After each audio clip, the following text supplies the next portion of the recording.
So we have been talking a lot on breakfast television and Tanya amongst the community about plastic straws and potentially banning them across the board. Yeah. I know you're here from the Great Canadian Shore Cleanup to tell us about some alternatives, but can we stop and just talk about what's actually at risk here?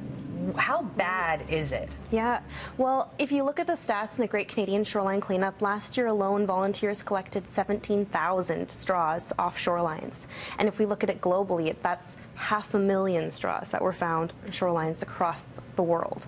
So that's quite a few straws. It's a lot of straws, but what happens to them when they get into the environment in regards to, let's say, to animals? I know turtles are a particular concern. Yeah, absolutely. I'm sure everybody's seen the video of the turtle, or many people have seen the video of the turtle with the straw in its nose. It's a very sad video, and unfortunately it's one of the impacts that straws can have once they enter our waterways. We know that plastic not only doesn't break down, it breaks up into smaller and smaller pieces. So plastic straws, for example, can persist in our environment.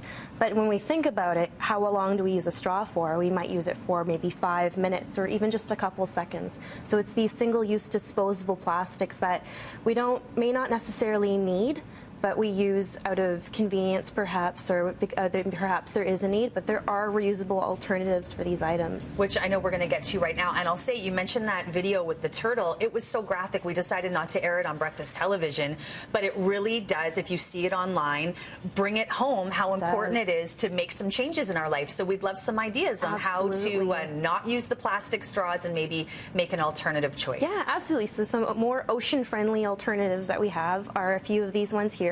You want to start here? Yeah, absolutely. Okay, so we'll start over here, and we have some bamboo straws, metal, silicone, glass, as well as paper straws. So these are absolutely way better alternatives than single-use disposable plastics. And I know there are some, for those with disabilities, there are straws that have more of a bend in them. So the glass and the metal have a nice bend, but the silicone is great because it has much deeper bend. I'm so glad that you brought that up, because every time we've talked about the plastic straw ban, I have heard from people with disabilities, BT viewers, who have that exact concern. What about me? We need the bend. So absolutely. So there are alternatives. There are options for that.